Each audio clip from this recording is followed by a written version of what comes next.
Hello, everyone. Welcome to Auntie Derek's Daytime Tea, where we discuss the latest celebrity tea in the news. I'm your host, Auntie Derek, and with me on the mic, I have three lovely co-hosts with me. I Chill, Will, and BB. Hey, y'all. Hey. Praise the Lord, saints. Hey, boo. Hey, my love. And today is Tuesday, June 10th. And before we start the show, we're going to start with Pride Pulse. That term was coined by Beezus, so thank you again. I'm going to mention him every time because I think it's just so brilliant. Chili, I think you are going to enjoy today's Pride Post honor because this is someone that you actually know by proxy. Okay, well, let's hear it. Yes, honey. So I am sharing a link. Now because it's a PDF, because this website has it as a PDF, it's going to just show up as a link on the jumbotron. But I'm Okay. also going to share my screen, and we're going to talk about the iconic Angelica Ross, which I believe is Yes. a friend of the niece of your one of your close Of my friends. friend. Yes. So, and y'all see this is a really nice. I hate that it's not like a website, but it's still nice though. So Angelica Ross, who was born on November 28th, 1980, she's also a Sagittarius. Happy. She's a transgender rights advocate, and she says, "My mission is to prove that everyone has the right to pursue their dreams." And you see here, she's a businesswoman, a transgender rights advocate, and an actress. Angelica Ross is a television actress and the founder and CEO of Trans Tech Social Enterprises, an organization that helps transgender people find work in the technology industry. Born male, Ross grew up in Racine, Wisconsin. Perceived as feminine by the eighth grade, she came out as gay at age 17. Her evangelical Christian mother responded so negatively, Ross attempted suicide. Ross entered the University of Wisconsin Parkside, but dropped out after one semester and joined the U.S. Navy to qualify for the GI Bill. After 6 months of service and harassment, Ross requested and received a discharge under the Don't Ask, Don't Tell policy. At age 19, Ross transitioned to female. Her mother and stepfather rejected her gender identity. Ross eventually went to live with her biological father in Roanoke, Virginia, where she waitressed so she could attend cosmetology school. After facing discrimination in Roanoke, she moved to Hollywood, Florida, where she overhauled a website for her employer and taught herself computer code. She used the experience to start her own web design and consulting firm while she studied acting. Ross later found a position as the employment coordinator at the Trans Life Center in Chicago, helping transgender people secure jobs and health care. In 2014, she launched her own nonprofit, Trans Tech Social Enterprises, to train transgender workers in technical computer skills and help them find employment. In 2015, she participated in the White House LGBTQ Tech and Innovation Summit as a featured speaker. In 2016, Ross landed the role in Her Story, a web series about transgender women in Los Angeles. The same year, the program was nominated for an Emmy Award for Outstanding Short Form Comedy or Drama. Ross also served as an executive producer and star of the short film Missed Connection, a Black transgender love story. Missed Connections was an official selection of the 2017 Outflix and Outfest film festivals. In 2018, Ross joined the cast of the critically acclaimed television series Pose about New York City's underground Black and Latinx LGBT ballroom culture in the 1980s, which was a damn good show, by the way. Anyway, the following year, she starred as a psychologist in the FX television network series American Horror Story. In 2018, the Financial Times named Ross as a top 10 LGBT executive. In 2019, she served as a celebrity ambassador of the 50th anniversary of the Stonewall riots. Late in 2019, she became the first transgender person to host a national presidential candidate forum when she hosted the official discussion of LGBTQ plus issues with the 2020 Democratic candidates.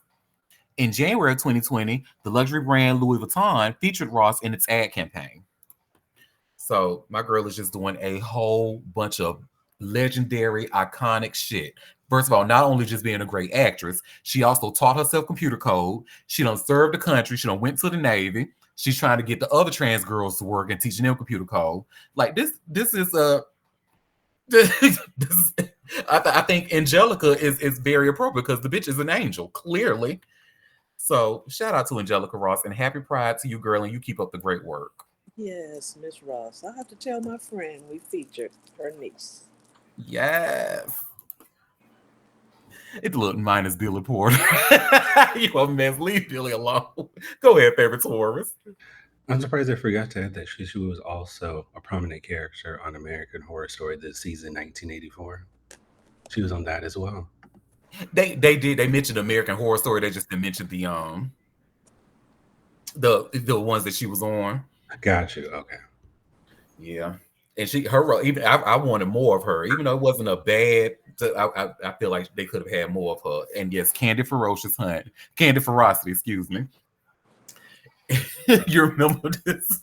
I'm thinking about Pose at that time where they tried to steal Poppy away from Blanca's house of Evangelista, and who it was Candy and the other girl. I forget the other girl's name.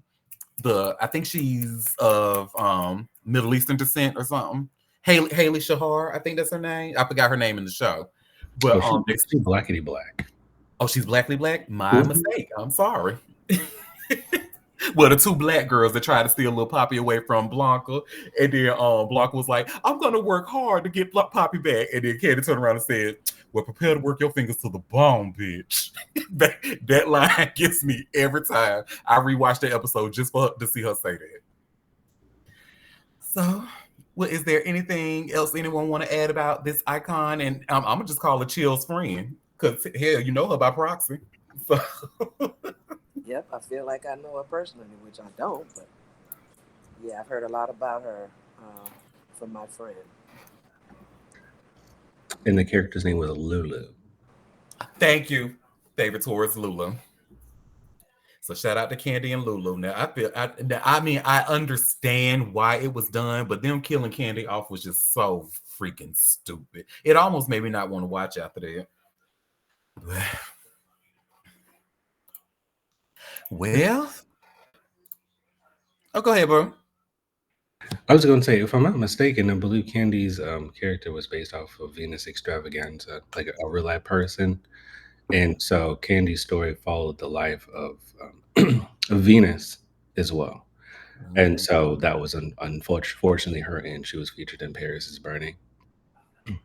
And she's all actually going to get her own, like her two families, her drag family and her real family are going to come together on Netflix. They have a documentary essentially going over her murder to discover who actually murdered her. I believe it's going to come out the end of this month. So, full circle. Yes, I hope they do find that fuck who done killed that girl and left her under a damn bed. And let's just in honor of her Venus, let's just go ahead and say her famous line. You want to talk about reading? Let's talk about reading. Okay. Well, let's go ahead and get started with the tea, horny. It's tea time. It sure is. And y'all know the first thing we about to talk about, honey, is that old Tootsie Roll penis-sized Diddy and his trial. So let's share CNN and share their live updates from today. And believe it or not, y'all, Jane is actually still on the witness stand. Poor Jane. So let's see. Let me share my screen, and then we're going to go down so we can catch up to see what happened from yesterday and see if we missed anything. I'm sure we did. Oh, and I think it's remember we talked about Diddy tried to use his defense tried to use Brianna Bongola's testimony to declare a mistrial. That didn't the work. Judge told him to. Yep, the judge said, "Sit your ass down." Okay, so here's what happened in court yesterday. Jane, one of Diddy's accusers, who was testifying under pseudonym, finished her direct examination this afternoon. She is scheduled to return on the stand Tuesday for cross-examination. So here's what she said. Shameful dark secret. After Cassie Ventura filed her suit, Jane testified she told Combs she felt she had become a sex worker in my own relationship. Jane also testified that she never confided in anyone else about the hotel nights because it was a shameful dark secret. There was a clean break. Around March of 2024, Combs suggested that he and Jane split peacefully and said he'd hoped for a clean break. He also notified his accountant, who pays her rent. Jane told Combs she was still paying off debt from being unemployed for 3 years while she was his on-call party girl, and asked for 3 months before taking on the rent payments herself. Remember, Jane previously testified that Combs was still paying her rent.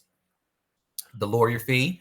After Homeland Security conducted raids on Combs' residence in March of 2024, Jane testified that she tried to call Combs because HSI left a business card for her.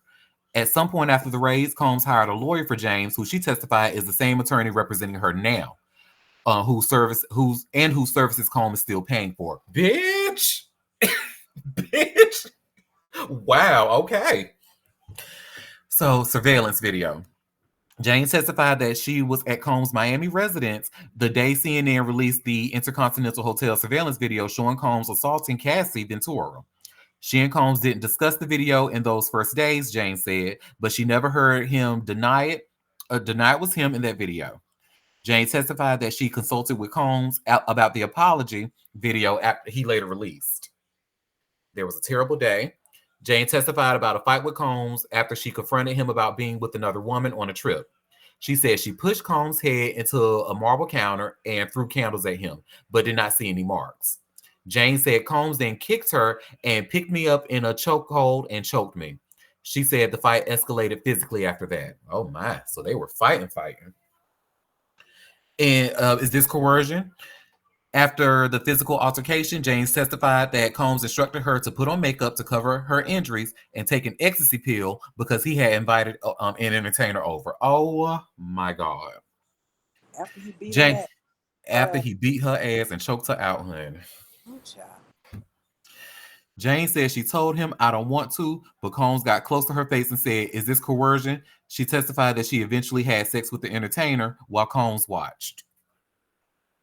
Damages. Jane testified that after Combs left, her assistant dropped off $10,000 to $12,000 in cash to pay both the entertainer and for damages to her home, which included 4 doors Combs damaged during the altercation the night before. Shortly after, Jane said she and Combs discussed breaking up and being friends.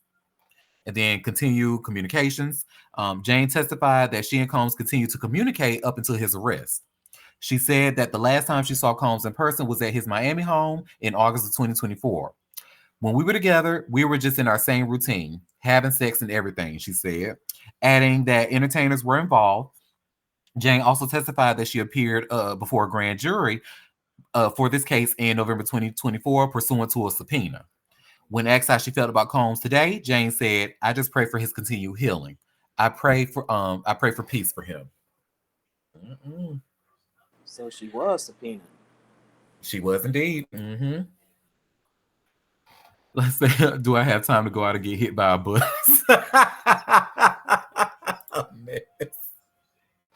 Okay. The judge is back on the bench. Let's see.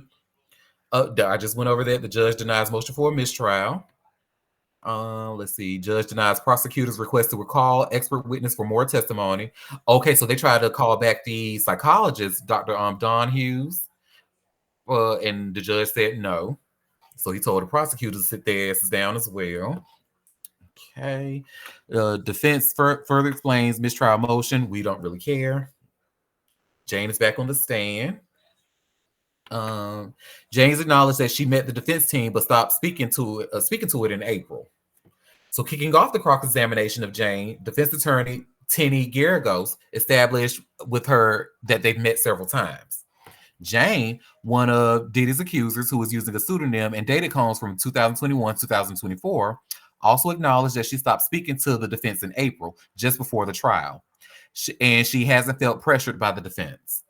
Jane also acknowledged that she feels her attorney, who fees Combs is covering, is representing her well, despite Combs being the payer. Jane has not seen or spoken to Combs since before his September arrest in New York, she testified. All right. And to be completely honest, y'all, I don't believe this. I believe that they are still, based off of what I'm seeing, honey, especially the fact that he's still paying her rent and paying for an attorney, covering all of that. I don't know. He's a girl. You better be careful, girl. Don't perjure yourself.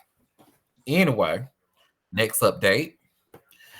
Jane said she didn't understand the terms and conditions of her relationship with Combs at first. Oh, you didn't, huh? Okay.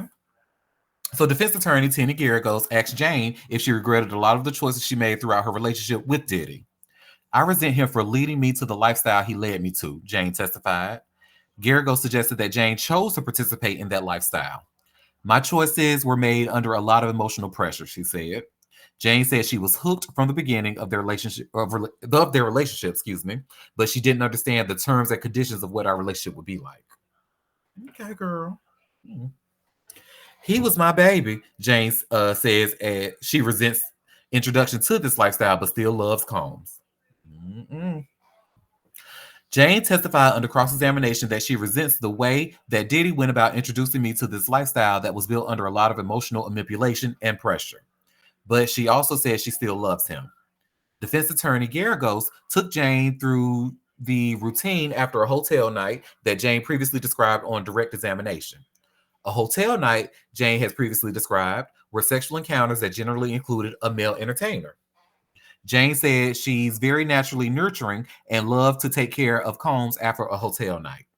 Yes, he was my baby, Jane said. She said she'd give him foot massages, feed him, bathe him. She put on his favorite show, Dateline, and they'd watch it till he fell asleep. Jane testified she endured the hotel nights to have that time together afterwards. Mm-mm. Ain't that a...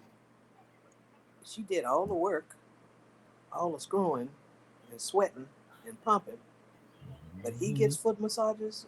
Oh my God. He gets foot massages, honey. And you know she don't want to watch. If this is Carisha, you know she good and well she don't want to watch no damn Dateline. You know she put on Love and Hip Hop Miami. This is pathologic for real. For real. Ooh, child. Jane, I'm breaking all of my own boundaries just to make him feel extremely loved. Ooh, girl, yes, you are. So Jane testified that she didn't want Diddy to feel judged during the hotel nights because it was a vulnerable moment. I guess you must be talking about his little ding-a-ling. I felt that my partner was trusting me in a very vulnerable moment, and well, so he made me believe that this was something really special. This was something only he and I did, and I really took that on very strongly, she said. Jane said she believed that while they were together, she was the only woman Combs was having hotel nights with.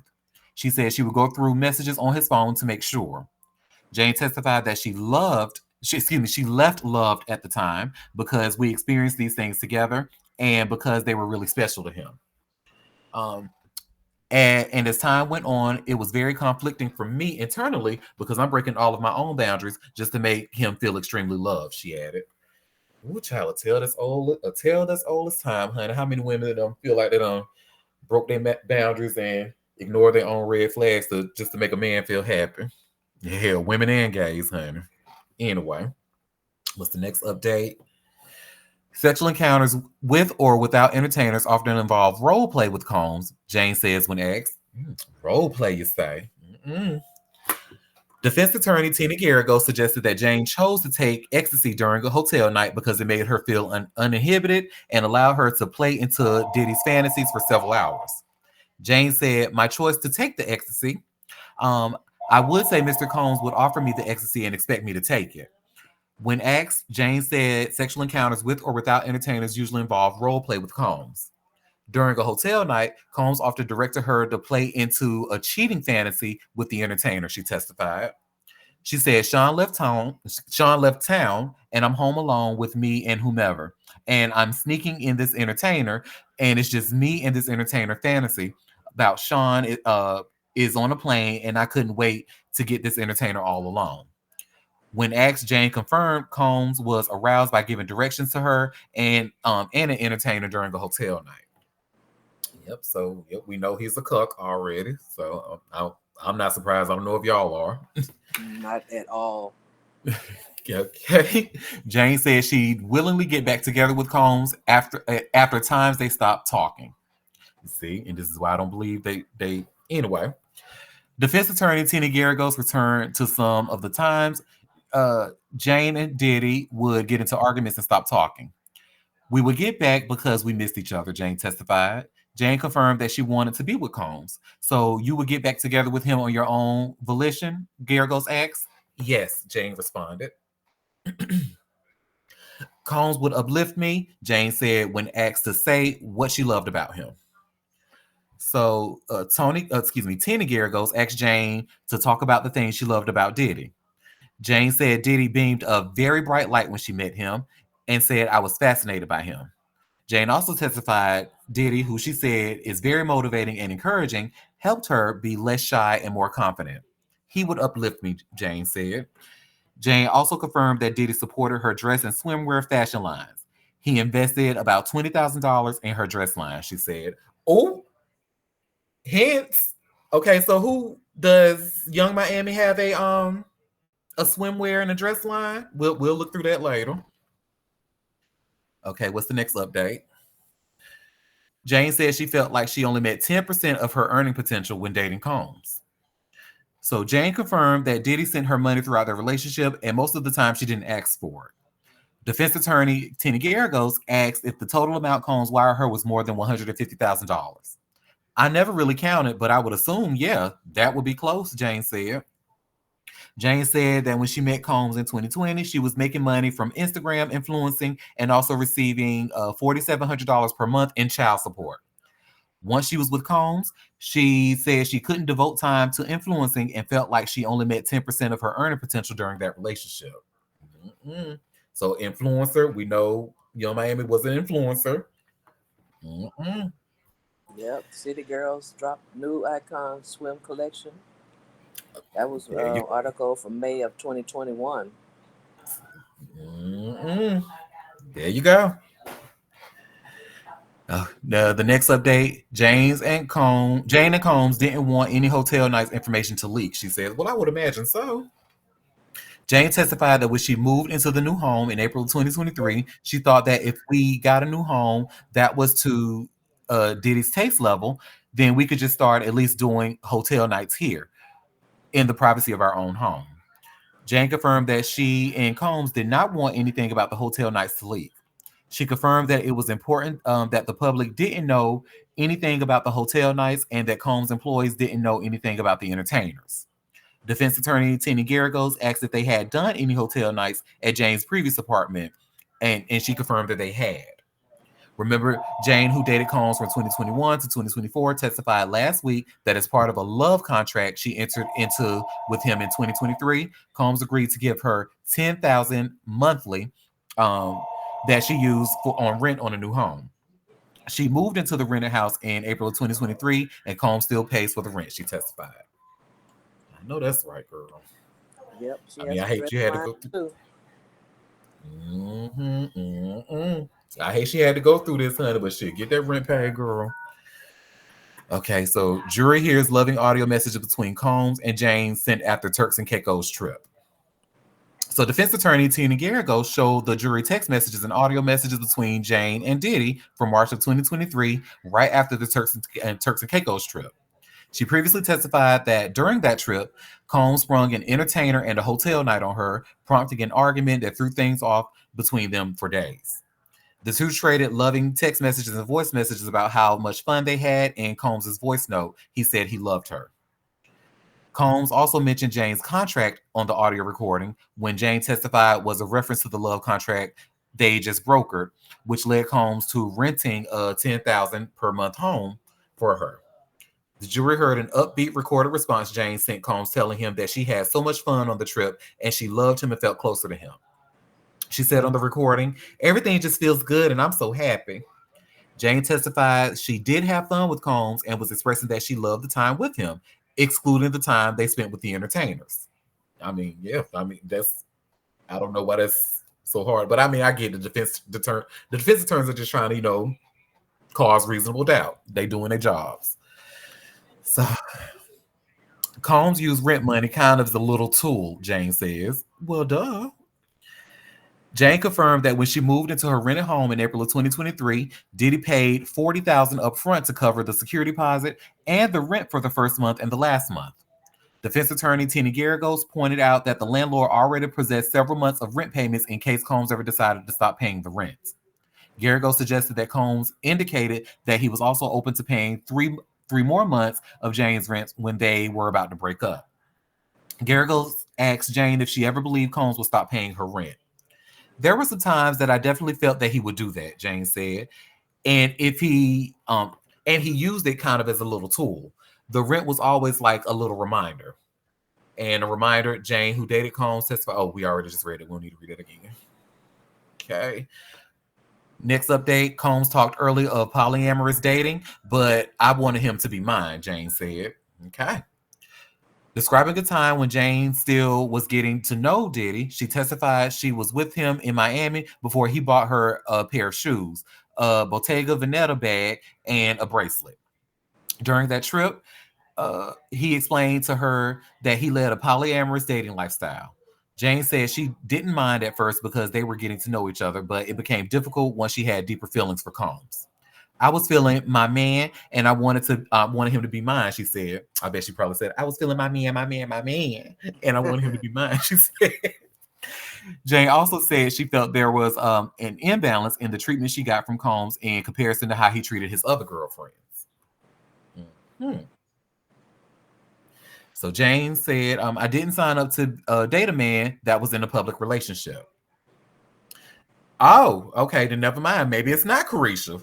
So Jane said it became difficult for her when Sean Diddy Combs started spending time with Young Miami about 6 months to a year after they began dating. Combs Oh, and plot oh yeah, twist. plot twist. Okay, so she just shut all of us up. So now we know that Jane is not Carisha. Okay, so Combs and Young Miami had a very public relationship that appears to be monogamous and would post each other on social media. But Jane said her relationship with Combs was very private. It was definitely not something I signed up for, Jane said, and I didn't sign up to date a man that was in a public relationship. Yeah, because and the only reason, like, this is gonna sound so mean when I say this, but remember when I mentioned yesterday, I don't think this is Carisha only because of the responses that she's given. And what I meant by that, like these responses kind of seem a little, because I've watched Carisha, and I've even seen her on her how she does interviews. The verbiage that was used by this lady Jane is just not the same type Didn't of sound like her. right. It's just, and I don't want to say it sounds too intelligent, but that's Oh really the my only God. word I can think of. That's the only word I can think of right now. Well, I get what you're saying. I do. We're not So calling you a big dummy, young man. right, because you're definitely not a big dummy girl. You got your show on Revolt, and it's still up there. So clearly, you're doing something right. Just she didn't use like the AAVE language. So Right. I get it. So, what's the next update? Combs wasn't taking care of himself, Jane says, as the defense suggests she knew of addiction early. Of their first trip to Turks and Caicos, Jane suggested Diddy go to a rehabilitation center in Thailand where she realized how the drugs he was taking affected him, she testified. On the flight to Turks and Caicos, she noticed his shaky hands, eyes, teeth, and coloring seems off, she said. I could tell he wasn't taking very good care of himself, Jane said. Defense attorney Tina Gergo suggested that Jane knew he was a drug addict from early on. In the beginning, I didn't really know how to label it, she said. I encountered somebody that was overdoing the partying. Jane added, as our relationship continued, I noticed a very strong pattern, and I still didn't really even label it as a drug addict. I think now I would say that, but then I would just say that he was just a really big party guy. Towards the end of their relationship, Jane learned Combs was taking antidepressants. She said, oh my God. She was taking antidepressants. She said she wanted him to get off of drugs and back to his natural form. She testified that Combs had once told her he was interested in getting ketamine therapy. Good God. So this motherfucker was taking all those drugs and was on antidepressants at the same time. Clearly just wasting his money. Because girl, They anyway. don't mix well with those kind of drugs. They do not. And they tell you, like, they say, do not drink or take drugs with these antidepressants, no matter which one you own. Ciao. So the court is taking a quick break. Let's see the scene inside the courtroom this morning. We really don't care, but it says Diddy's mom, sister, and two sons are in the courtroom today, seated in the row behind him. Attorney Mark Garagos is seated in one of the defense rows, watching his daughter Tenny question Jane on the stand this morning. Oh, I know he's probably a proud dad. Combs smiled when Jane testified that she liked to give him a foot massage and began nodding when she said he was my baby. Didn't the judge tell you to stop doing that? Yeah. And then they said he also briefly spoke to the courtroom sketch artist.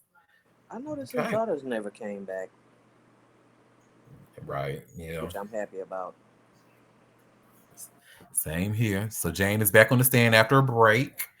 Um, Next update, Jane says Combs was more affectionate than usual during hotel nights.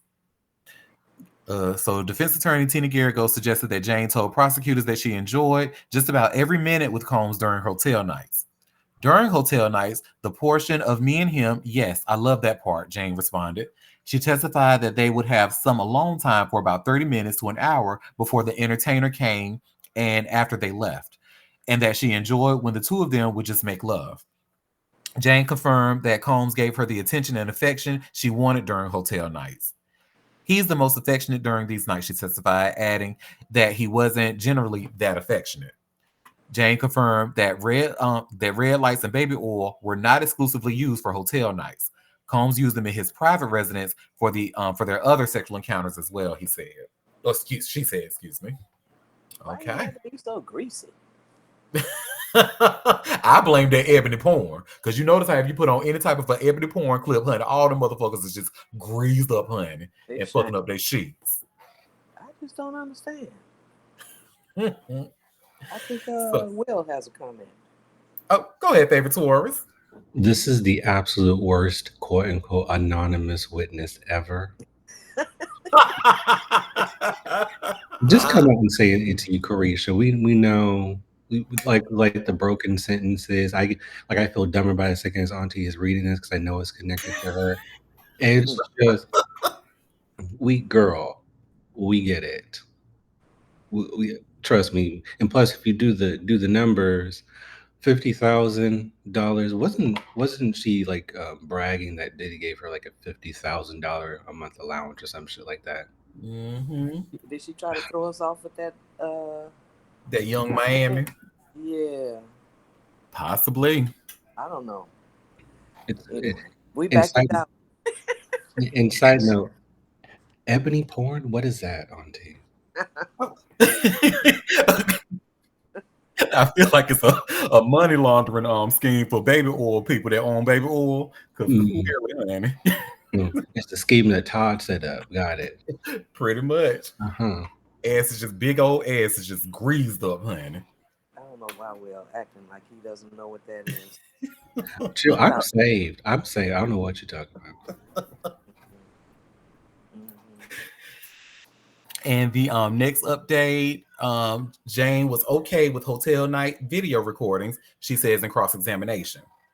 Okay, so we go, because I remember her previously testifying that she didn't want to be recorded and stuff, but she said she just went along to get along pretty much. Now the defense is trying to say, oh, she was okay with this shit, so let's read it.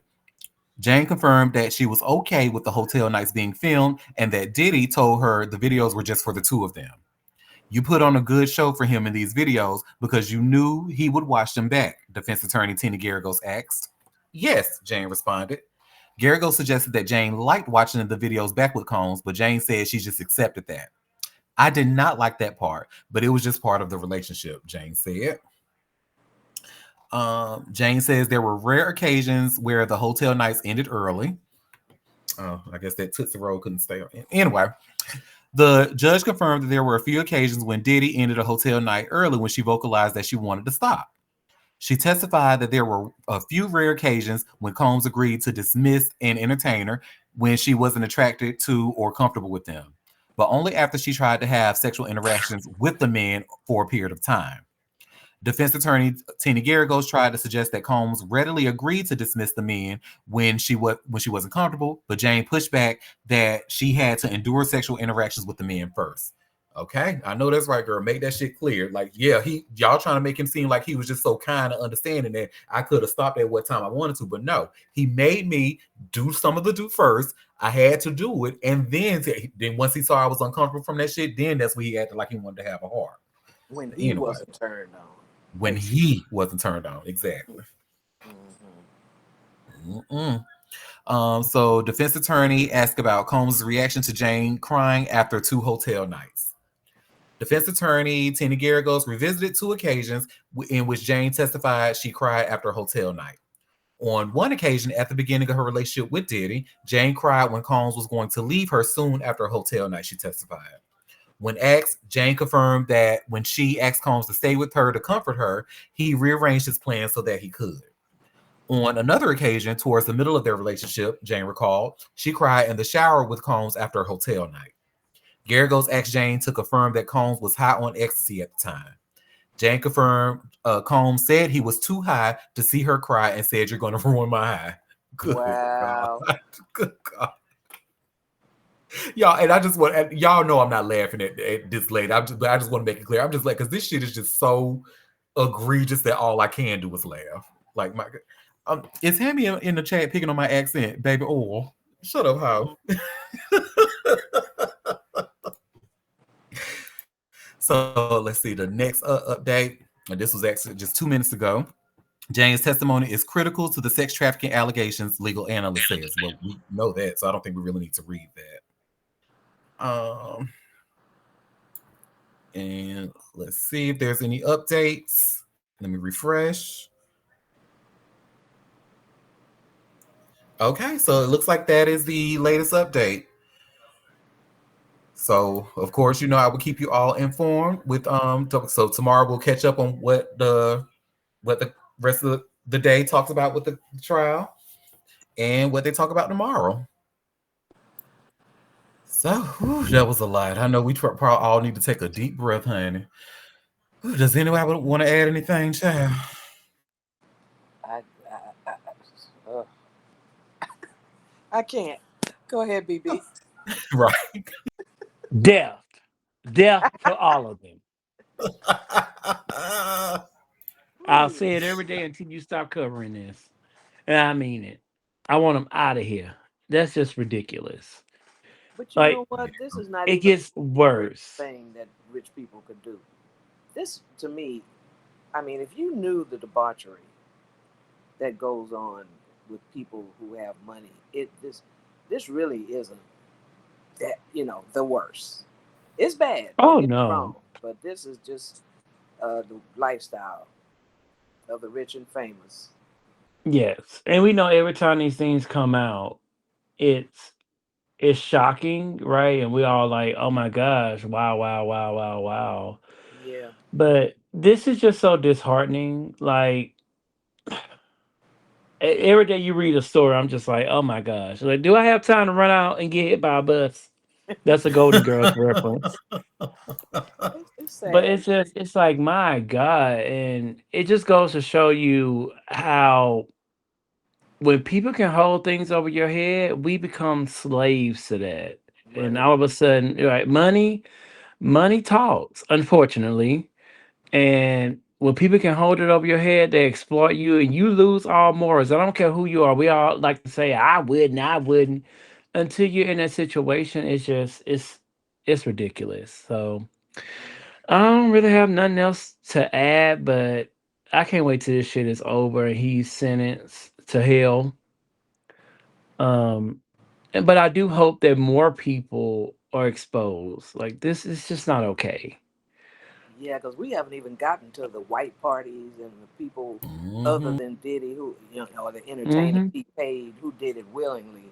We haven't even I, gotten to that part yet. I hope he starts singing like Whitney Houston on awards night, honey. Expose all of them. Mhm. Go ahead, favorite Taurus. Whitney Houston before the crack. Thank you. Oh, I Now, Big Booty Will, that was very nasty. What is it? But is it factual though, BB? It's not. Okay. She she still gave her all, even after the alleged drugs. She still gave her all, and she still gave you a performance. She was still singing down. Alleged. Okay. Sing, uh, singing down with. now she was singing all right, but down, yeah, I Down. love my nippy. Ooh, you Yeah. know what? Y'all ain't about nothing. Y'all ain't living nothing. Nothing. Mm-mm. She was singing laterally. We'll just say that she was singing laterally. Hmm. Not sing laterally. I can't stand y'all. Mm-mm-mm. Mm. And y'all see what Hammy said in the chat about because we haven't heard about talking about TD Jakes busting to open at them parties. Listen, now that's a T. I ain't saying allegedly. I want to know about that. Mr. Get up and preach, and oh my God meant two things for him. Oh, Lord, Split me open. That's it. Split me oh, open. Jesus. And the stuff that I read, honey, they say TD Jakes was taking it, honey. He's taking it. What Monique said, she's taking it. Right? She's taking it, honey. Like, if you know what I know, honey, you'll keep TD Jakes away from your man. Wow. TD Jakes and or Derek. Well, if your man, is not over 50, honey, you don't have to worry about me. Now, if he is over 50, yeah, we might have a problem. Girl, I ain't got nothing to worry about. You ain't no competition over here, honey. I ain't trying to be competition, honey, because I don't want him. I just want one thing.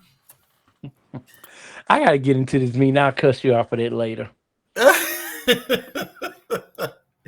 Well, let's see. So the next story, well, while we're still talking about court cases and RICOs, so I don't know if y'all heard, but that really long Young Thug YSL RICO case has finally come to an end. Yeah. Oh, finally. Finally come to it. It's been 3 long years, honey. And so maybe this can be an indicator of what we're about to go through with Diddy. Hopefully it won't be 3 long years, but it's definitely going to take some time. I see why he's always wearing stuff on his face, because baby, without a mask,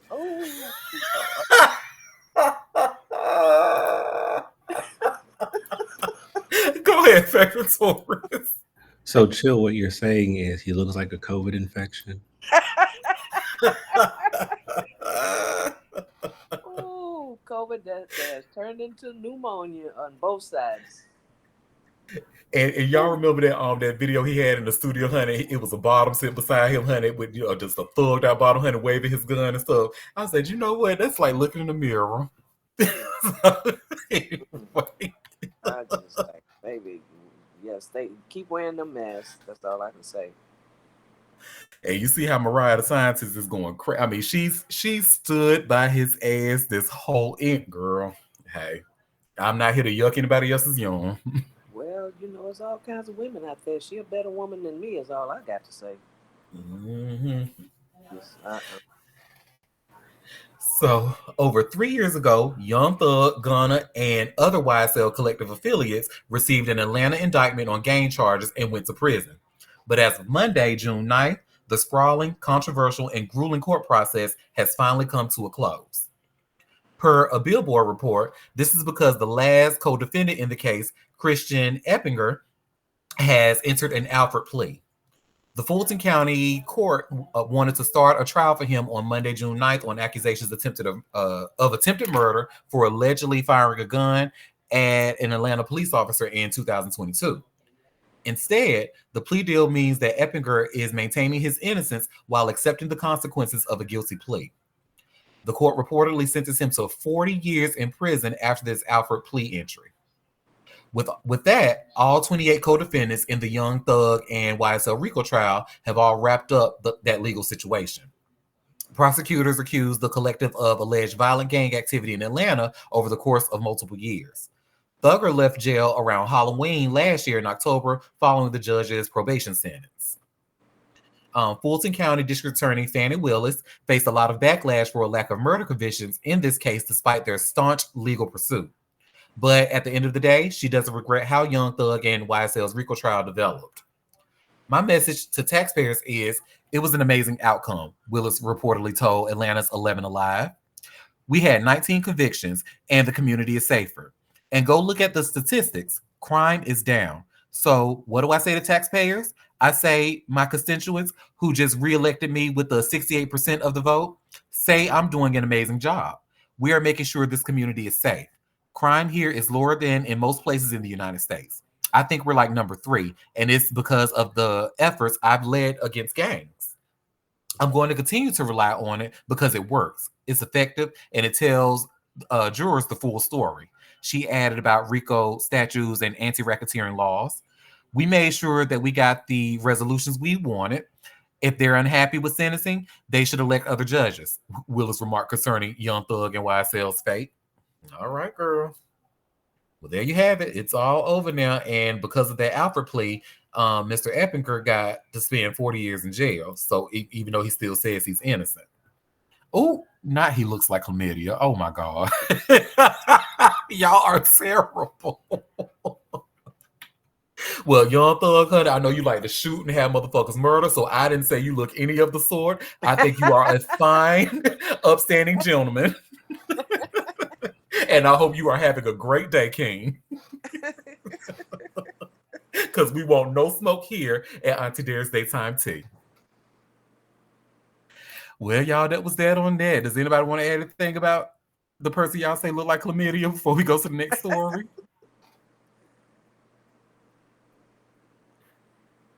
All right. Well, this next story, thank you, Chill, for bringing it to my attention. Chill was able to share this tweet with me from Megan the Bob, Megan Cuniff, whom I adore. But this is talking about young Dirk.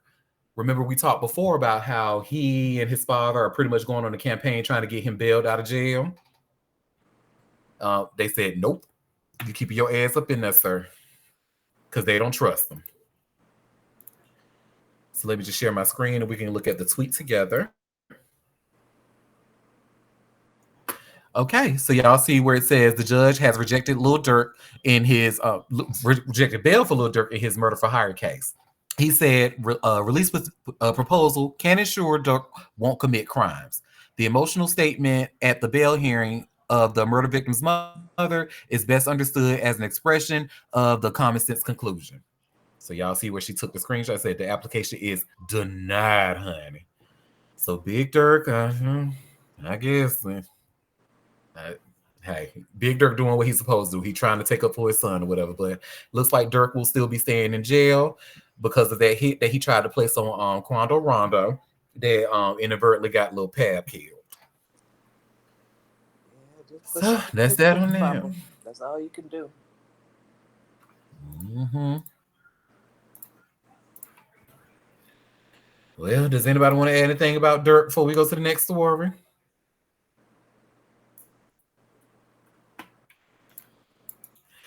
Okay, well, this next story is about some people that y'all really don't care about, but they have been talking about these people in the news for the longest, honey. But Justin Baldoni and Blake Lively. So I just shared this link from AP News, where you see where it says judge dismisses Justin Baldoni's $400 million lawsuit against It Ends With Us co-star Blake Lively. So we're going to talk about this really fast because I mean, I barely care about this story, so I can't even talk about it to get y'all to care about it. But anyway, a judge on Monday dismissed the lawsuit. Dismissed the lawsuit that actor and director Justin Baldoni filed against his It Ends With Us co-star Blake Lively after she sued him last year for sexual harassment and retaliation. U.S. District Court Judge Louis Lemon's decision is the latest development in the bitter legal battle surrounding the dark romantic film. Baldoni and production company Wayfarer Studios countersued in January for $400 million, accusing Lively and her husband, Deadpool actor Ryan Reynolds, of defamation and extortion. The New York judge ruled that Baldoni can't sue Lively for defamation over claims she made in her legal claim because allegations made in a lawsuit are exempt from libel claims. Lyman also ruled that Baldoni's claims that Lively stole creative control of the film didn't count as extortion under California law. The judge, however, said Baldoni could revise the lawsuit if he wanted to pursue different claims related to whether Lively breached or interfered with the contract. His legal team indicated it planned to do so. Ms. Lively and her team's predictable declaration of victory is false, one of Baldoni's lawyers, Brian Friedman, said in a statement. He said that Lively's claims that she was sexually harassed on the film set and then subjected to a secret smear campaign intended to taint her reputation were no truer today than they were yesterday. It Ends With Us, an adaptation of Colleen Hoover's best-selling 2016 novel that begins as a romance but takes a dark turn into domestic violence was released in August, exceeding box office expectations with a $50 million debut. But the movie's release was shrouded by speculation over discord between Lively and Baldoni. The judge also dismissed Baldoni's defamation lawsuit against the New York Times, which had reported on Lively's sexual harassment allegations. Today's opinion is a total victory and a complete vindication for Blake Lively, along with those that Justin Baldoni and the Wayfair parties dragged into their retaliatory lawsuit, including Ryan Reynolds, publicist Leslie Sloan, and the New York Times. Lively's attorney, Ursula Hudson, and Mike Gottlieb said in a prepared statement. The lawyer said they look forward to the next round of seeking attorney fees, treble damage, and punitive damages.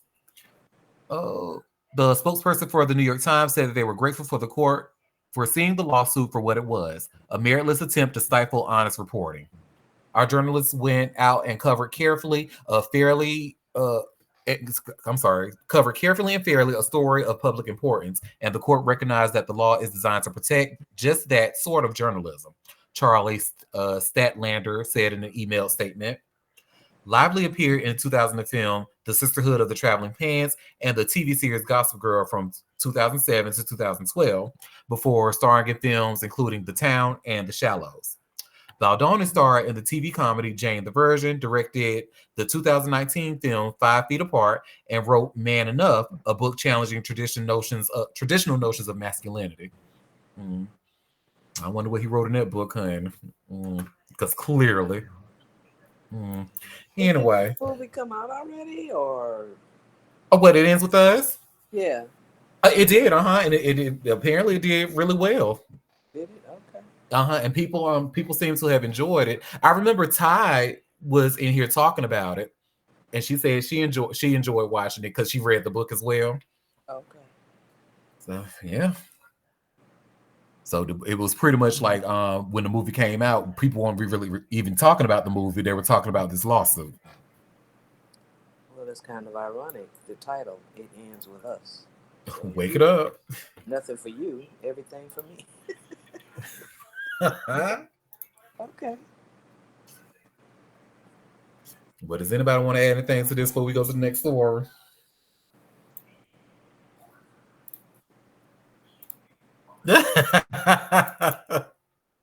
Okay, well, our next story, honey, Sherry Shepherd finally revealed who she was talking about. Remember that she said that when she was seeing Othello on Broadway, she said that an actress came up to her and accused her of throwing shade at her and grabbed her arm and everything. Yes, honey. Well, and she told it to the Breakfast Club. Well, we won't watch that because the video clip is about 5 minutes long, and I won't put y'all through that because I know y'all can't stand the Breakfast Club, so I won't make y'all watch 5 minutes of it. Thank you. But see, I can be nice, no matter what BB or Hammy says. But let me share my screen and we'll talk about it. Look, not everybody's saying thank you. Okay. Even somebody calling you to say thank you. So y'all see where I just shared this link from people. Sherry Shepherd finally. Okay. Y'all welcome. So Sherry Shepherd finally reveals the actress who forcefully accused her of throwing shade at the Othello opening.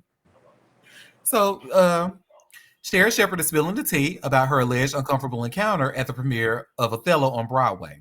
More than 2 months after the talk show host, who's 58, shared that an unnamed celebrity forcefully accused her of throwing shade at the event, Shepherd revealed who was allegedly behind the incident during an appearance on The Breakfast Club. It was Nia Long, she said. I don't know who Nia Long had me confused with. So a lot of people speculated that it was Nia Long, but nobody really knew for sure until now because she says it out her own mouth. The only time I ever talked about Nia Long is when she went through with her partner when there was infidelity, she said, seemingly referring to the actress Split from Ime Udoka, who allegedly had an affair with a female subordinate within the team's organization. I supported her and said she deserves to have a good man to be with her. She continued, I think Nia Long maybe confused me with someone. I have no idea who she thought was shading her, but it was not me. I have no beef with Nia Long. I'm a fan of hers. She noted that both her and Long, who's 54, are grown women, adding, we're both the same age, so we can discuss it. That's why I invited her on my show. Representatives for Long did not immediately return people's requests for comment. Shepard also addressed people being surprised that she spoke about the incident, albeit without initially naming names. She said, a lot of people say, well, why would you say something like that publicly? Well, number one, I never said her name. There's a lot of women that attended the Othello premiere. And number two, I'm a stand up comic. So everything that happens in my life is material for me. And my stage, my comedy stage, is the talk show. So I got on stage and I just talked about it. And I said, this happened, she added. Here's the clip I'm not going to make y'all watch. The television personality reiterated that she doesn't have any beef, explaining, I don't like to tear people down, but I honestly was just confused. And I also don't like when you touch me and you pull at me. I don't like that. She grabbed me and spun me around. I'm cool. I'm so cool. It's done, she added. If Nia Long would love to come on my show, I would love that. I'm a fan. We're both actresses. I would love to talk to her and just clear it up. During the March 24th talk show of her Sherry show, she recalled, this unnamed celebrity actress who shall remain nameless, I'm standing there talking, somebody grabbed my arm and they forcibly turned me around. So we pretty much know this incident. We don't have to pretty much go over it again. But yeah, long story short, it was Nia Long. Well, I wonder why she thought she was being shaped. Maybe she does have her confused with someone else. Possibly because, and remember, I'm definitely probably the only person in this room who watches Sherry show. And anytime that Nia Long was brought up, it was always like it was celebratory. It was never, and I never saw anything. Maybe I missed the show, but I never seen her shade Nia Long. It was she usually, and the only kind of thing that be looked at as shade is what she said about that ex-husband of hers. So I don't know. Go ahead, favorite Taurus. I would just like to say thank you so much for sharing or enlightening us about that story. I've been on bated breath for the past couple of months, just waiting, anticipating that we would find out who Sherry Shepherd was talking to. And now I can breathe easier. The air is clear. I can sleep at night. Thank you so much, Auntie. You are most welcome. I'm screaming. Oh god. Well, she couldn't be mad at that because everybody was talking about that man. Mm-hmm. That wasn't just Sherry. If that's what she's talking about. Well, why don't she just go on the show and just let them talk about it? Let us know what made you think that, Nia. And he ain't going on the damn show. And the only time if she does go on the show is if she's promoting something. Okay, she probably won't even go then. Uh, well, does anybody want to add anything about and I'm so happy that Will can sleep peacefully now, knowing that it's Nia Long after 2 months. Yes, yes. I talked to my therapist about it, and my therapist was like, "Oh my God, you have to figure out what that is. It's giving you so much stress." And so now I can gladly report back to my therapist that I can sleep easier now. So thank you so much. So much stress. Oh my God. And speaking of Cher, I have to say, like, because even though a lot of times she can be really annoying, what the girl is, a lot of people may not really care for her stand-up comedy. I totally get it. She has made me laugh a few times, but one thing you can't take away from her is that girl is a damn good actress. What she did in Straw, I felt that shit. But between her and Taraji, baby, that was some powerhouse work right there. She ate that. They both did. So I felt her as that bank manager who was married with 2 kids who felt sorry for that girl. I just felt it. So Very good acting. And mm-hmm. people, I think sometimes people think acting is easy, but it's nothing worse than watching a show where the actors just really aren't that good. Like they are not making you believe the character. It's not easy to invoke emotions and make you feel that character the way they did. And Taraji ate that too. But yeah, it I was don't care what you overall. say, Chill. I'ma still watch Beyond the Gates. Let me stop. Well, yeah, I know, and it's okay. It really it's okay. But I'm just saying, people I think just don't give credit to the really good actors who can draw you into the role and make you Uh-huh. actually feel, however, whatever they're supposed to be projecting, that you feel that you don't like them or you're Mm-hmm. cheering for them, to get you into the place that they want you to be. Go ahead, Will. Yeah. Yes, Auntie, we're just going to leave you and your Tele Negro Vela alone. Look, and I was telling Chill about it yesterday. I was like, "Chill, girl, let me update you, honey." And after I finished, she was like, okay, that's cute for you." After first telling me, I know you don't want to hear this, girl, but I'm gonna tell you anyway. I'm like, okay, well, I guess I gotta hear it since you gonna tell me anyway. And Hammy, you didn't have to shade the Upshaws in the chat. I love the Upshaws, and I'm actually really sad that the show is at its last season. Does anybody want to add anything about good acting or terrible TV before we go to the next story? Oh, you watch Tubi, not surprised, bitch. And y'all will never make me hate Tubi. I don't hate Tubi. Well, y'all, this next story is it's a little sad. What happened? A country singer. So I've shared a link from USA Today, and you see where it says country singer Connor Smith strikes and killed pedestrian who's 77 in alleged crash, police say. So I don't know who this young man is, because y'all know how I feel about what I call Klan music. Right. But apparently he's pretty well known. I'm actually gonna have to read this from my phone because this USA Today, and I forgot it doesn't like ad blockers.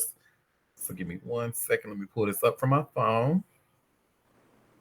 It's got to be a terrible feeling. You hit someone, a pedestrian.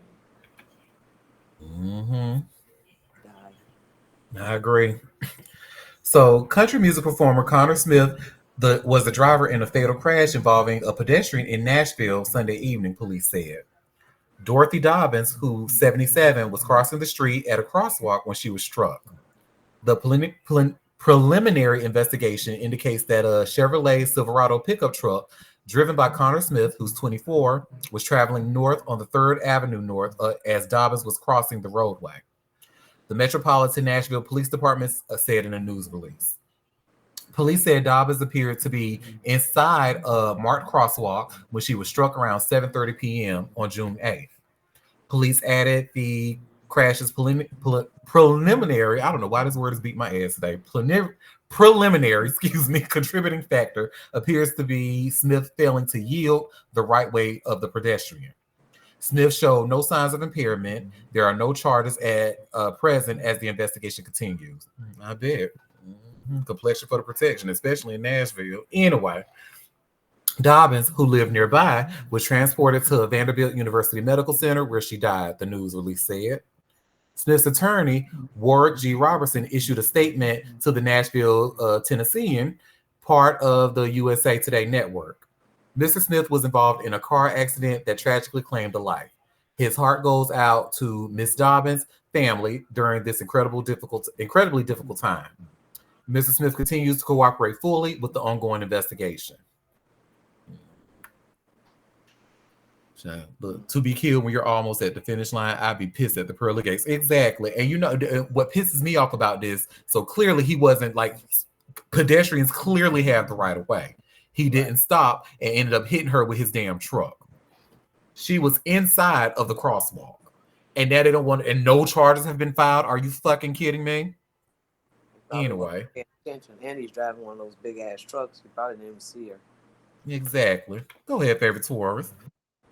Yeah, I have to look that up because a lot of times in many states, I'm not sure Tennessee is one of them, pedestrians in fact do not have the right of way in some instances. So what?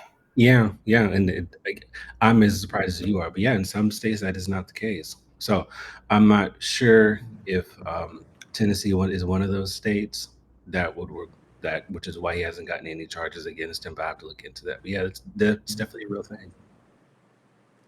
Well, I think probably a lot of that would depend. Did she have like a green light on the crosswalk and he just didn't stop in time and his truck went into the crosswalk as if he was stopping, or it just really doesn't give a lot of details on how, why she was in the crosswalk. Was she walking against a red light, which still hitting a pedestrian? And if he wasn't impaired, I guess all those things matter too. If he wasn't under the Hmm. influence, she wasn't supposed to be there. It's just a sad situation, though. Yeah, really. Again, and condolences to Dorothy Dobson's family. Like, Yeah.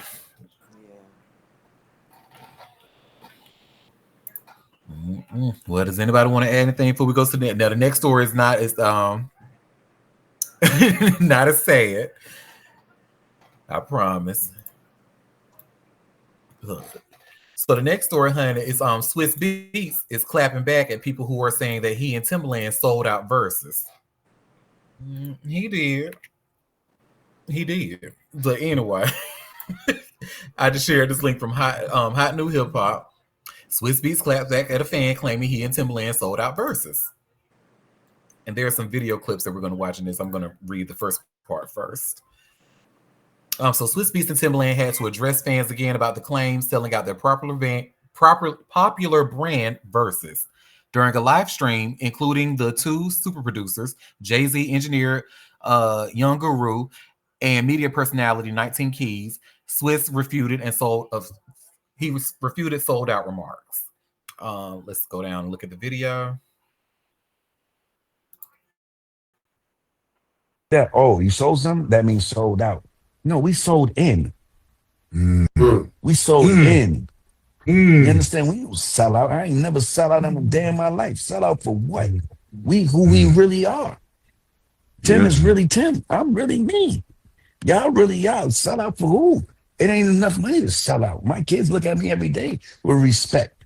Imagine selling out and going to your kid's graduation, and I don't even know how to do it. We sold in to an idea of a company that raised 1.9 billion. Versus didn't have an evaluation because we gave it to the people for free. Now y'all want to flip on us because y'all not educated and understanding why we went to Triller on that evaluation, which gave us an evaluation to give all of the 40-some artists ownership in that company and Triller as an evaluation. These are well thought out plans. These are not freestyles. And me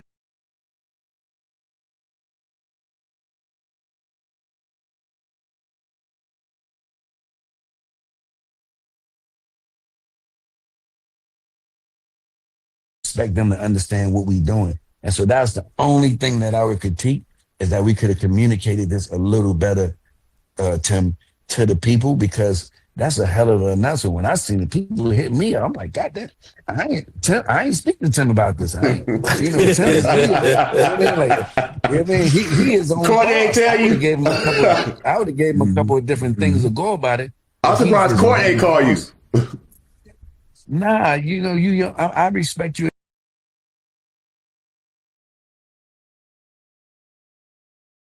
Child. Go ahead, favorite Taurus. Fuck Swiss Beats. It's been up and stuck for him when he tried to play in Janet's face and saying that she didn't have enough hits to do a verses. Trust and believe the people that actually did verses, they needed the exposure. You cannot play in legends, icons' faces like that and think it's acceptable. First of all, fuck him. And I think this is like the tale's oldest time. People build something, quote unquote, for the culture, or they say it's for the culture or for a certain subset of people, but in reality, it's for them to use it so that they can eventually make money off of said platform. I know I've been in that position as well. Like someone built something, hey, I built it for you. No, you did not. You did not.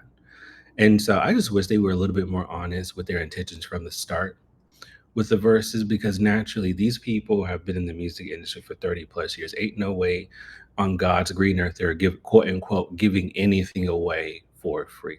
There was intention behind it. They just weren't, like he said, they just weren't really upfront about what they were truly willing to do. It's like, hey, it's a pandemic. Let us do something for you for free to help you ease your mind while everyone's in the house. Total bullshit. Complete and utter bullshit. So I definitely agree with the sellout comment, and I really wish more founders and stuff would take heed to this. Like, just be honest with your intentions. Stop trying to force people or to make people believe you're doing it for any intention other than monetary gain. Let's just call a thing a thing. So. Really? That's because I mean I feel like if you're transparent like that, people will have so much more respect for you. Because now he's sitting there trying. Now he's being called a sell out. He sold the shit out, but and people are rightfully calling him out. And he's like, well, no, I sold in. We went over the trailer. No, and really, if you really want to wake it up, honey, Teddy Riley was the reason the shit went downhill to the first place, honey. Calling himself trying to do that all that old super production that nobody baby, we just act you could have played that shit on your laptop. All your hits that you single-handedly, well, I don't want to say single-handed, but if it wasn't for Teddy Riley, we would not have New Jack Swing. Teddy Riley had hits that stick like grits. All he had to do was play that shit on the laptop. But no, he wanted to get a live band and shit that didn't sound crazy. And now his ass is memed forever, honey. Looking around, looking behind him at that live band. A mess. Oh, and one more thing. Happy Pride to Swiss Beast's wife. Allegedly. Does anybody want to add anything else before we go to the next story?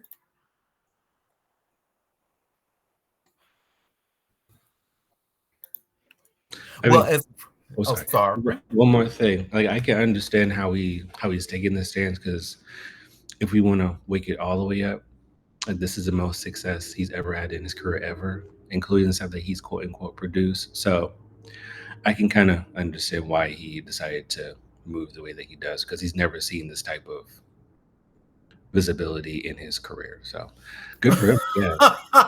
I'm sorry. Oh, well, you ain't wrong. Well, remember for the HGTV fans, remember we teased Tariq El Moussa. So I said we were going to be talking about him today, honey. Well, he is throwing hands in Vegas, honey. So I just shared this link from TMZ, and y'all see where it says Tariq El Moussa got into a physical altercation in Vegas, and while he walked away with the citation, sources close to HGBT says he was stepping in for family. So, child, this is a mess. I was like, oh, let me find out. So, Tariq El Moussa got into a physical altercation in Vegas, and again, while he walked away with the citation, sources close to the HGTV star says he was stepping in to defend a family member. Law enforcement sources tell TMZ the flip or flop star and another male were involved in an altercation last Thursday at the Palazzo at the Venetian Resort. Witnesses who were at the scene tell TMZ Tariq delivered a brutal knee to the man's head, knocking him out cold. One witness called the incident bad, saying the other guy looked seriously roughed up. It's currently unclear what started the fight, but we're told it escalated quickly. Our sources tells us cops took a crime report and cited Tariq for battery, but did not arrest him. We're told the alleged victim refused medical attention. A source close to Tariq tells TMZ he was stepping in to defend his elderly father, with the source suggesting the conversation was getting out of line with his dad. Tariq's wife, Heather Ray El Moussa, was with him at the time, but we're told she had no role in the scuffle. Sharing some pics and clips from the family's Vegas trip on her Instagram. And here it is. They look cute. Mm-hmm. So we've reached out to a rep for Tariq. So far, no word back. And he is throwing hands in Vegas, honey. I know that's right. Long story short, don't fuck with his daddy. So that's that on that. Does anybody want to add anything before we talk about another tragedy in Vegas? This is the next story that we're going to talk about, honey, is actually much more sad because it involves fatalities. All right, y'all. Well, the next story, y'all probably even seen this on y'all timelines, but because of a YouTube beef, 2 people are actually dead and got shot in Vegas. Let me share the link from TMZ.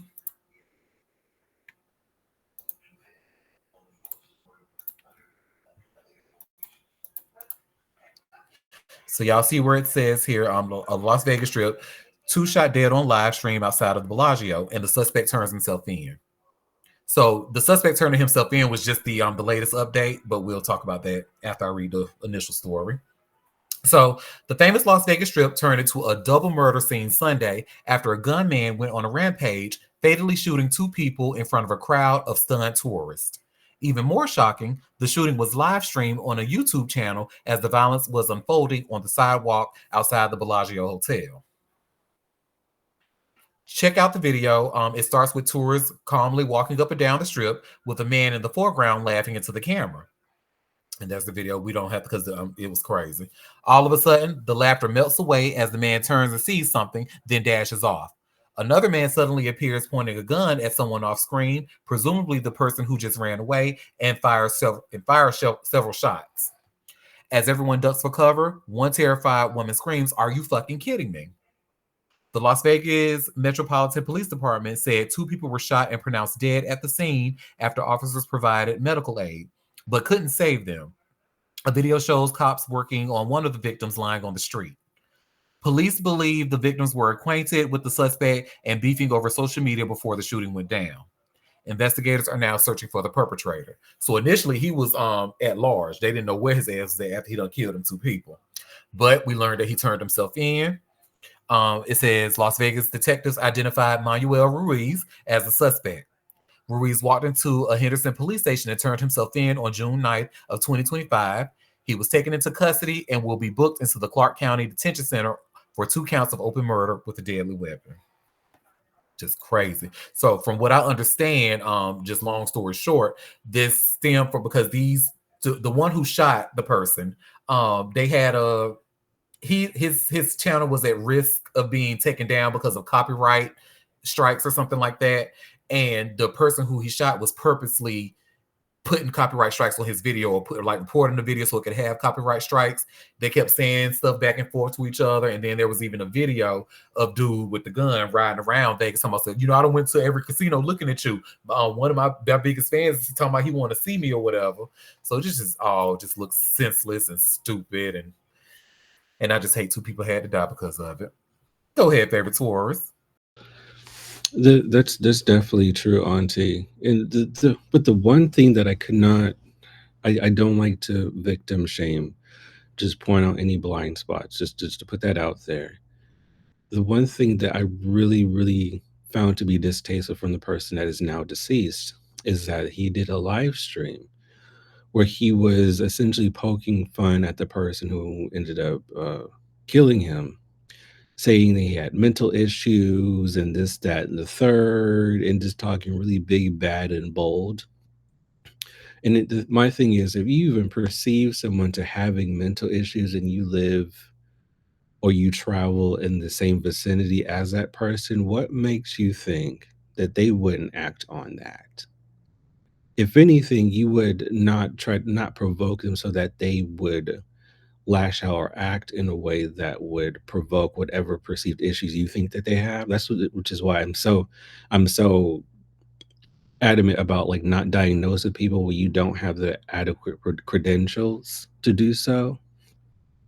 So he essentially told this person he had mental issues, essentially making fun of him, and there was he also went to the extent of like, oh, I hope he doesn't, and then did a gesture in regards to like self-inflicted harm because he's implying that the YouTube channel was like that person's only source of income, which is very, very well may have been, you know. And then after you do all of that, you get you're in the area where that person resides. You set up a live stream depicting exactly where you are on a very public street.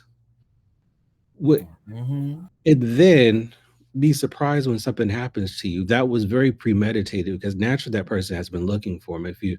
I saw part of the video, or for those that didn't, so y'all don't have to. I didn't know what I was looking at until I read the caption. My bad.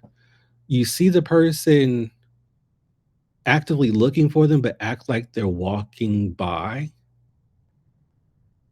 looking for him. Then he comes back and shoots them. So Husband and wife team. That's yeah. I'm like, all this could have been avoided if he just shut the fuck up over some YouTube money that's not really amounting to much. They weren't very popular. That's not shade. That's just the truth. Like they weren't very popular. It wasn't a very lucrative channel. The content wasn't engaging at all. But you wanna start a quote unquote internet beef and get killed over that? Fucking stupid. But Yep.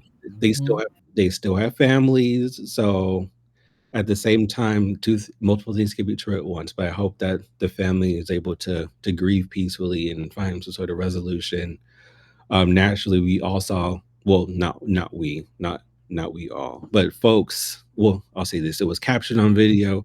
Who did it? They already have a motive. The art style is premeditated. So hopefully, the family is able to receive justice, and it won't happen again. So Yep, and I just be, like Will said, and they're not popular because and I'm in the YouTube, I know the YouTubers and stuff like, but I guess maybe their content is not my lane, but I'm not familiar with these people at all. maybe he was right. Maybe he does have mental issues, which is even worse. That you would taunt someone over that. That mental illness is not a joke, because obviously it triggered this man to kill him. So kill him and his wife. That's nuts. Mm-hmm. and I hate to go further into detail, but however, excuse me, not but however, um, it wasn't just one shot. It Mm-mm. wasn't just two shots. It was 7 shots. There was intention not to harm, but to end that person's life. Mm-hmm. It was crazy to you. You don't see the person getting hit in the video. It was just crazy to hear it. You know. Yep. And now he talking about he was worried about that copyright strike. Now he ain't gonna be able to make no income in jail for murder. Well, he gonna 5 cents an hour when they have his ass working on them coal mines. Do they still work on coal mines in jail, or I that don't was think in so. cartoons? I don't. I don't think so, Auntie. It's still work. I don't know any prisoners that did coal mining. Okay. If I'm not mistaken, in Vegas in particular, they produce license plates. I'm not sure if that's changed, but the last I heard, they were producing license plates in prison. Oh well, good. He can make me want to say it's sexy. And even the field work is optional now. A lot of people do it just to get out, just be outside, and it gives you points on your record to things like that. They used to force them to do it, but now it's a voluntary system, and you can't be acting up in prison and be on a field work gang, like causing trouble and stuff. You have to be in good standing to even get on it. So it's a yeah. Yeah. Well, now y'all see why I'm so quick to say people like Suge Knight and Young Thug. We want no smoke here at Auntie Derek's Daytime Tea. I hope you kings are having a fantastic day. Yeah, I was just joking. Okay. Because clearly, honey. Things happen. I keep Hmm. joking. Well, I got two more stories left. Does anybody want to add anything to this one before we go to the next story? Well, our next story, honey. You know that old saying, like, dig deep and think of the messiest bitch you know. It's a man, ain't it, honey? So, a producer confirmed that Eminem and Mariah Carey did indeed date. Okay, wake it up, Will. It's a straight man. Thank you. It's a straight man who's the messiest bitch you know. So, I just shared this link from Vibe. And you see where it says here, Eminem wanted Mariah Carey to play a specific role in 8 Mile, which sparked their rumored romance. And I don't know how, honey, because the role that he wanted her to play, I would have been highly offended, but we'll talk about it. So, long before Eminem and Mariah Carey dissed one another, they were rumored to have dated. Her producer, Demiza, recently revealed that their romance was sparked by Eminem's request that she play a specific role in his legendary movie 8 Mile. He recounted his initial reaction to Slim Shady's request for a meeting on the TFU podcast. I'm not getting in the middle of that. I know how this ends. He also claimed that Carey had declined a meeting with the Detroit rapper before learning about the film. Nevertheless, she eventually agreed to meet him, so Demiza facilitated the arrangement. The first thing out of Eminem's mouth is, I want you to play my mother. he recalled of the meeting. The We Belong Together singer seemingly didn't take that well, as Demise said. Her insecurities kicked in big time. However, he wasn't prepared for where things would go between the two.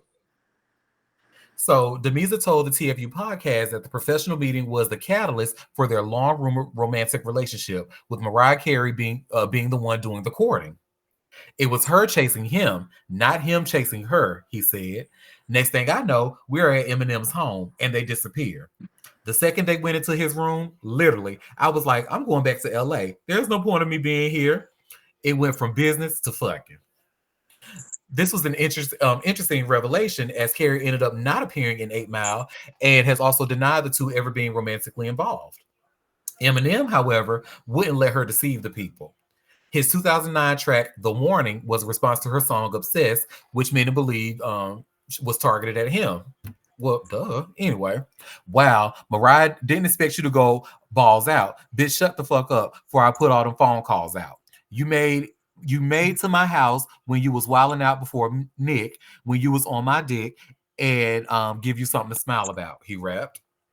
In another part of the song, he added, listen, girly, surely you don't want me to talk about how I nutted early because I ejaculated prematurely and bust all over your belly and you almost started hurling and said I was gross, go get a towel, your stomach's curling. Okay, poetry. And what a nice way to tell people your dick is trash. You can't even deliver to a woman who was chasing you. An Aries woman at that. So you know we freaks, honey. Anyway. But yeah, he wanted her to play his mama. Somehow she acted like she was offended, but somehow she was maybe turned on. And then they just fucked from time to time. But now she's denying it. And you know what, Mariah? I would do the exact same. I ain't never do nothing. When the only M&Ms I know about, honey, is in a bag. Please, no, ma'am, I don't know her. Wow. Well, a mess, right? And I'm just like, how do you want Mariah Carey to play? He must really say Mariah, because you know who played his mama in the movie, right? Wasn't it Daryl Hannah? So how you go from wanting Mariah Carey? I feel like that was an insult. I'm sorry. I never saw 8 Mile, so I can't speak on it. You know what, Chili? It's actually not, you know, for me, because I'm actually not a huge fan, or I'm not a fan at all of Eminem, rather. But the movie was not a bad movie. And especially, I don't really care for white rappers like that. But again, it wasn't a bad movie. Well, does anybody want to add anything before we go to the last story? Well, y'all, this last story is scary, sad and scary, honey. And Macklemore, y'all know him. I was just talking about white rappers.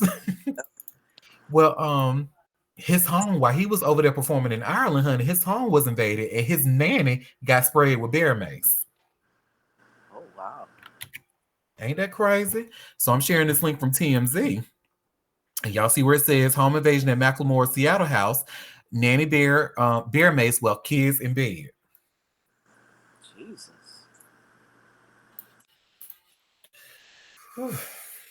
Yeah, I know he want to just shoot something right now. Anyway, massive rough patch for Macklemore. Mass bandits hit his Seattle home, swiping thousands in jewelry and bear spraying the nanny while the kids were inside of the house.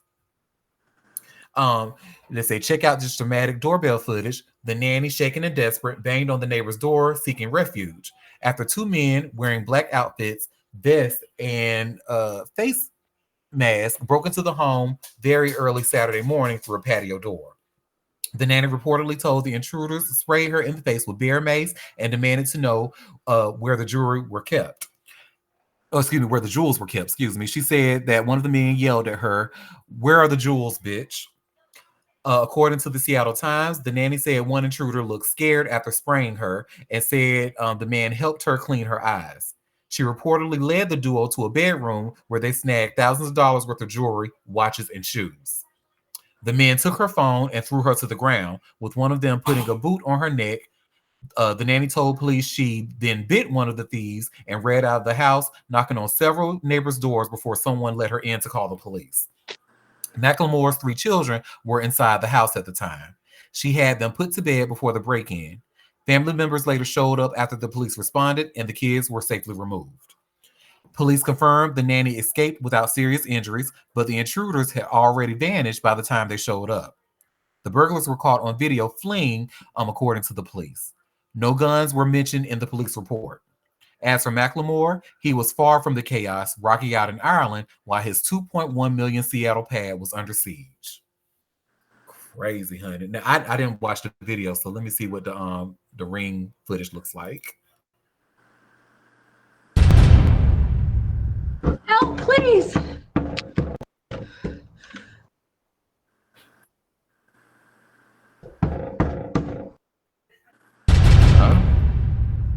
Wow. Guess that's after she got out, knocking on somebody's door. Mm-hmm. That's scary. That is scary. But I'm just glad to hear that the kids were safe. And I hate that. Woo, honey, being sprayed with bear mace. I know that almost damn near took her whole face off. Shit. But They did. Again, I'm just glad the kids were safe. I'm glad she, other than being sprayed in the face with bear mace, I'm glad she wasn't harmed, and I'm glad those kids were safe. And prayers up for Macklemore. I still don't like white rappers, but still prayers up for Macklemore. Him nor his family shouldn't have to go through this. Well, y'all, that was all the tea that I had for us today. So before we head out and before I go and watch my stories, did any of you have any tea you want to share? Any tea I might have missed? Oh, go ahead, favorite Taurus. I have two today.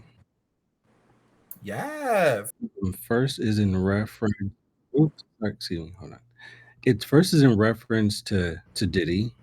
So as some of you may know, there's a YouTube channel by a woman named Dominique Renee. For those who don't remember her, she was on Making the Band, and she now has a YouTube channel where she kind of recounts just her life. And of course, she started at Making the Band because that's how people know her.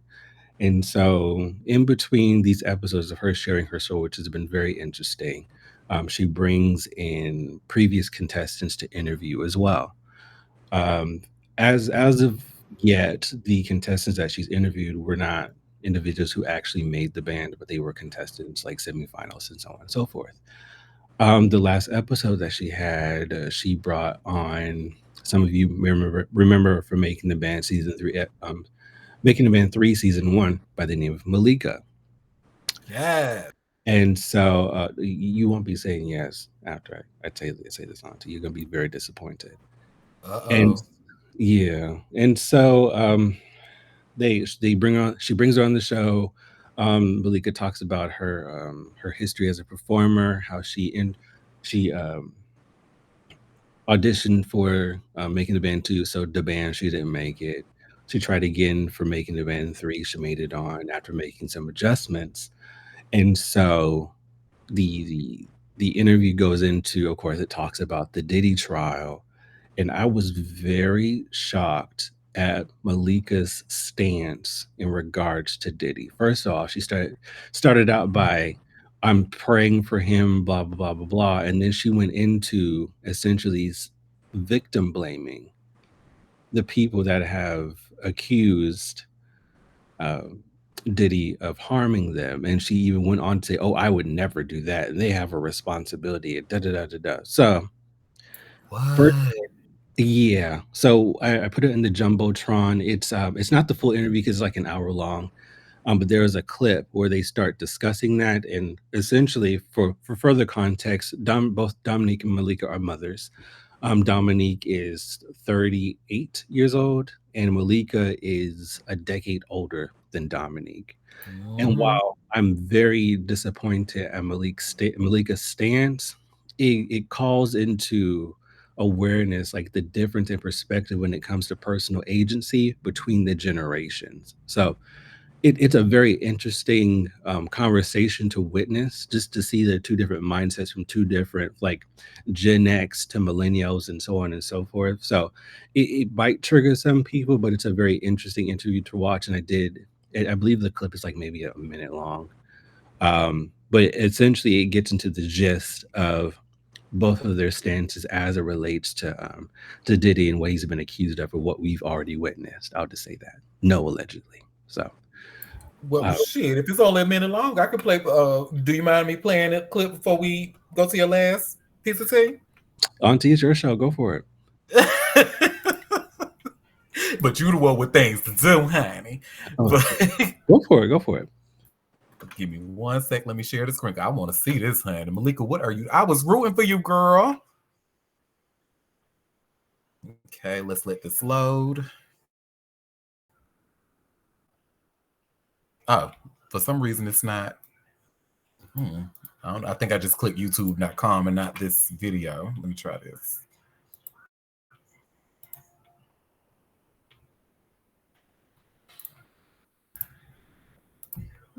Yeah, for some reason it's not. Let me just try to maybe type in.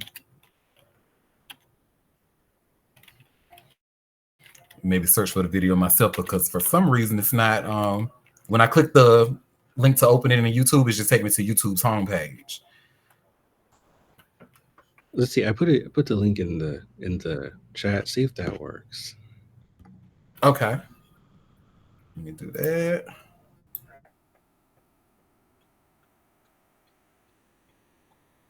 Yes, that's working. So let me just share my screen. Thank you.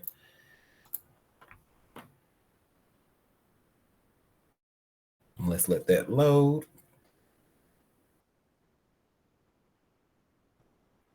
Keeping him in prayer. Let's keep it all the way 100. My girl Aubrey came back and turned all the way goddamn Hollywood. Amber, you and Chelsea. Off Chelsea and Jennifer, no knock to them.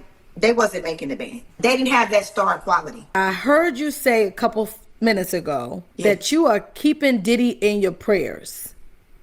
Yes. And then turn around later on and be the victim. When you made the choice, because you wanted to ride in them limos, because you wanted to be at the Met Gala, because you wanted to wear because you wanted to hang with P. Diddy. But does that mean you got what you deserved? Is that what you're saying? Just like Will said, honey, I will not be saying yes, honey. She ought to be ashamed. Malika, I was rooting for you, girl. Where everybody was calling you old during making the band, I was like, oh no, she's got it. That is a star. Oh my God, I'm so disappointed. Yeah, even at the last bit, it goes in. The conversation is like 10 to 15 minutes long. So it goes into more detail in regards to her very warped perspective on the matter, but based upon what we've seen, it's a lot of that. And she even brings in her own oh, I would never do that because I'm a Pan-African and da da da da da. But no shade to her, if she's so true to herself and Pan-African this and Pan-African that, why did she audition one time in one city for making the band, doing something that was authentically her, not make it, then fly to Miami and change up her wardrobe and sing an Ashley Simpson song? That's not authentic, is it? Mm-hmm. But yeah, that was the first very disappointing story. Well, thank you for sharing. I'm highly disappointed. Me too, Auntie. And the next one, actually, I'm a little I'm a little about, because it involves anything relating to that man. But they're launching a new video podcast platform, which I'm kind of excited about, because we know it's gonna do its thing, and they're gonna bring in very high profile individuals, and hopefully the team gets their shit together as well, because we need something that works. Anyway, but Venus and Serena are going to be participating and sharing their own story. So I'm very excited. As everyone knows, I'm a huge tennis fan. I'm a huge Williams sisters fan. And so for them to be participating in this way, essentially sharing their lives in a way that they haven't previously, it's going to be so interesting to watch. So for that, I'm excited about. Not that of where it's going to be published and all of that, but to have them two in such a prominent online platform with an actual podcasts about things that I actually care about because everybody got a fucking podcast now. But I'm very excited for that. I'm not sure when it's going to launch, but I will be front and center. Yes, I'm happy for the because I think that they need to be, but I'm just really like that. That's a really interesting choice to. So and trust me, I when I tell you I get it because even me myself, I just refuse to leave Twitter. But it's just hey, these girls got way more money than I can have dreamed of. So when it comes to businesses, but I just feel like I don't know, like why not Reddit? Why not? I don't know. Yeah, I had the same thought, Auntie, and I came to that same conclusion as well. They operate in circles because Serena's a fucking billionaire, you know, and Venus is incredibly rich herself. So naturally, they have operated in circles for the past 30 plus years, of course, as titans of tennis that we don't have the full awareness of. So it was a yay. I wanted to be yay, but it's a yay. Right. I'm sure there's a reason behind it. And I'm also sure that there have been relationships created previously with certain people before we knew they were complete fucking assholes built like question marks, you know. But that's the only way that it makes sense. I'm just happy to see. Well, I'm very curious to see what Twitter does with this video podcast platform because I think it's a space that's needed. And I think Spotify is doing something similar as well, which has been interesting seeing how all of that works. So harnessing that platform to get from another perspective, I think it'd be really cool. And of course, Venus and Serena are Venus and Serena. So Venus and Serena gonna be the best part of it because let me tell you what's gonna happen. These motherfuckers can't even get the spaces right. They can't even get the live feeds right. So these video podcasts, and it's not end user issues either. This shit just don't work. Yeah, that shit does not work. And how do I know this? I was just on a space the other day, and I'm like, they still having these problems, honey, with audio and shit like that after what 3-4 years that this shit has been live. Are you kidding me? So just lazy. Anyway. But yeah, those are the two stories I had today. Yay! Thank you, Taurus. Does anybody have any more tea they want to share that I might have missed? Okay, y'all. Well, it is always a pleasure. Thank you for taking time out of your busy day to come and sip tea with me. We will be back tomorrow at 12:30 Eastern Standard Time if you can make the live show. In the meantime, you all have a fabulous rest of your day. Bye, everybody.